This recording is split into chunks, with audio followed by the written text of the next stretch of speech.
Today's video is sponsored by Best Buy.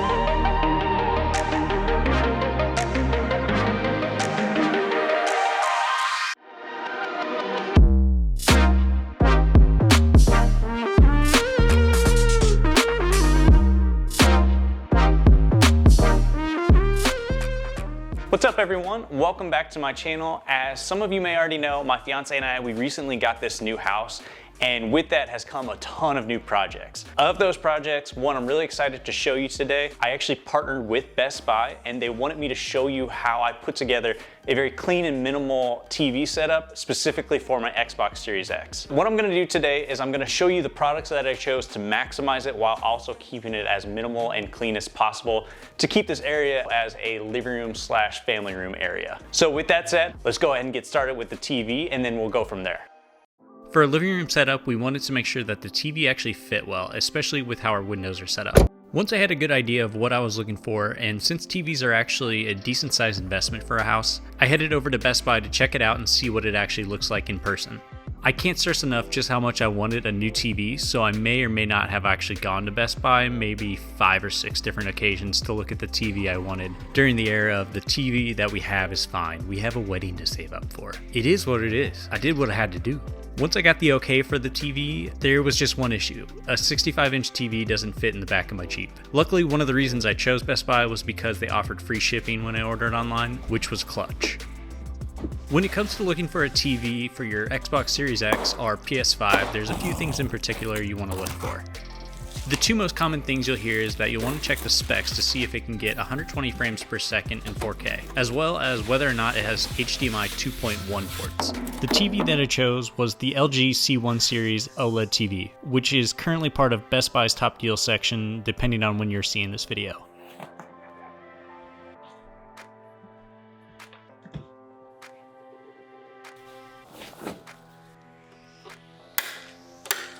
I'm not a fan of the mounts that go flush up against the wall because it makes it a little more difficult to access the ports, so I chose to go with one that you can easily pull away from the wall and adjust.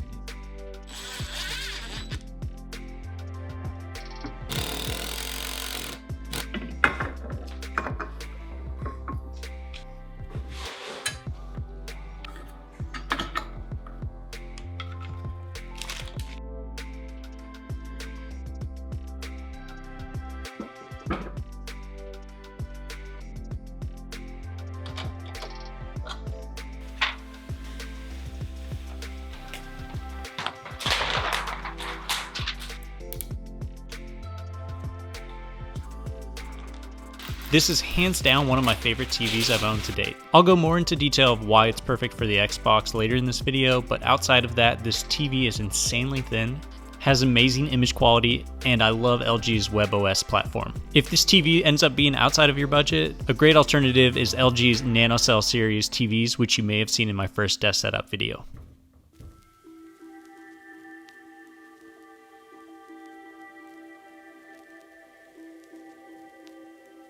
Underneath the TV, we got a center console to house the Xbox and all the extra gear for it. It's a great way of keeping the setup clean and everything out of sight, but I prefer to keep the door open when the Xbox is on to help with ventilation.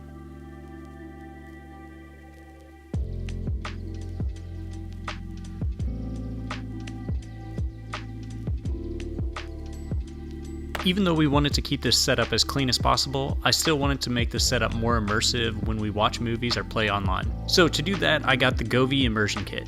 If you've seen this before, you probably know that the camera is big and it uses a strong adhesive to stick onto the TV. I didn't want to mess up the TV, so I got some Velcro strips that remove way more cleanly, and it gives me the ability to fine-tune where the camera goes.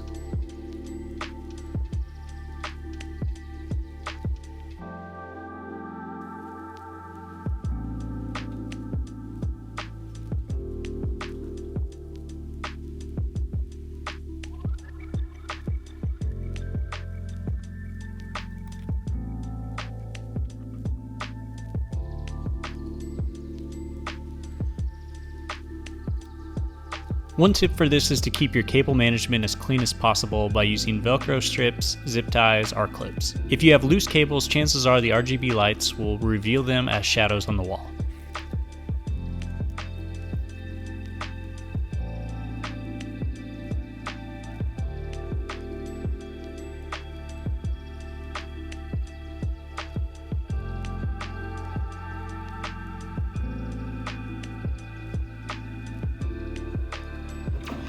This kit works way better than I was expecting, but it's more so meant for when the room is dark to accurately capture the colors on the screen.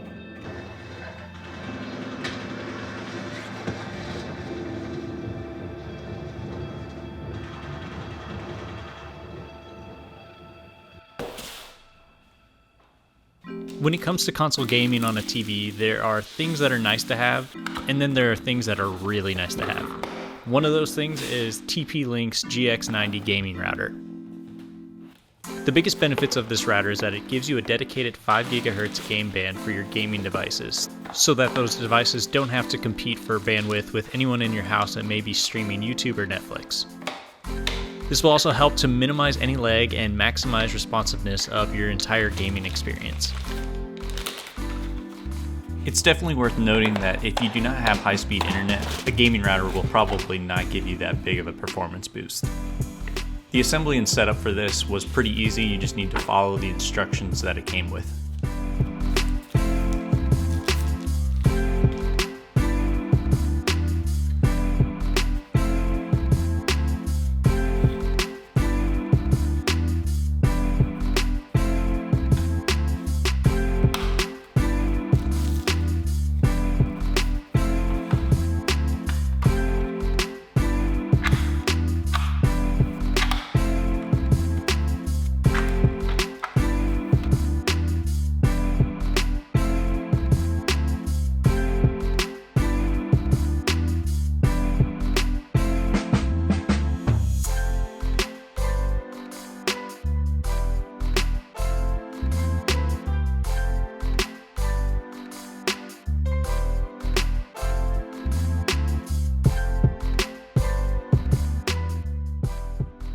You're able to control this gaming band of the router using their app. And one of the sickest parts of it is the game accelerator that lets you optimize your gaming device for even better performance. Typically when it comes to an Xbox connected via Wi-Fi, the optimal latency is going to be right around 20 to 30 milliseconds.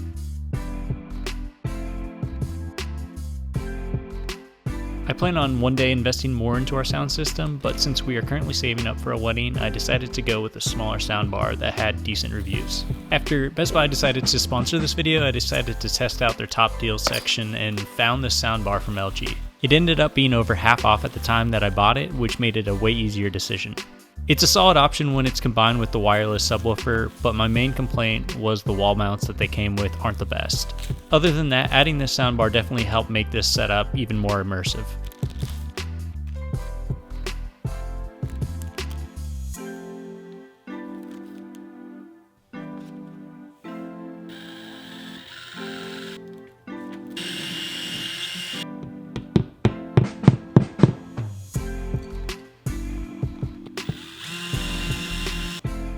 To keep the cables out of sight, I drilled a small hole in the wall in order to route them up to the existing in-wall cable management kit.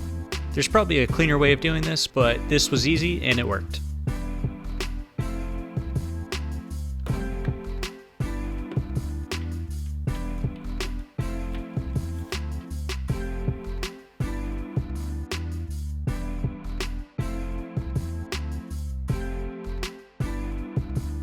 Currently my controller of choice is still the Elite Series 2 controller because of all the customizable options, the back paddles, the build of it, and a bunch of other reasons. With that said, like many others that have owned this controller, I occasionally deal with stick drift and left bumper issues. For some reason it comes and goes and I haven't really seen a solid fix for it yet. Honestly, I may just hold out for if and when they come out with the Series 3 controller. For when I want to play online with my buddies or nights where Krupa has to work early the next day, I still love to use my Astro A40 headset. But I don't like having the mix-amp cable stretch across the room, so I just plug it into my controller using my Turtle Beach headset adapter. If you are looking to save some money, you don't have to get the one with the mix amp. Astro does sell this version that you can connect straight to your controller using their own adapter.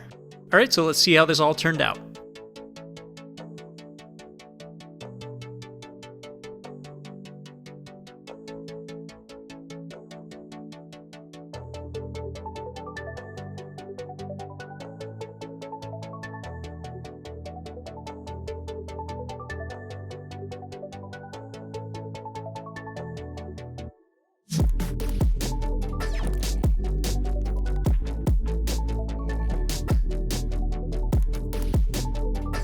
Again, just a reminder for those of you that are lucky enough to get your hands on the new generations of consoles, if you want to get full performance out of both your Xbox and TV, you need to ensure both your TV and the cable you're using are HDMI 2.1. Preferably just use the cable that the Xbox comes with.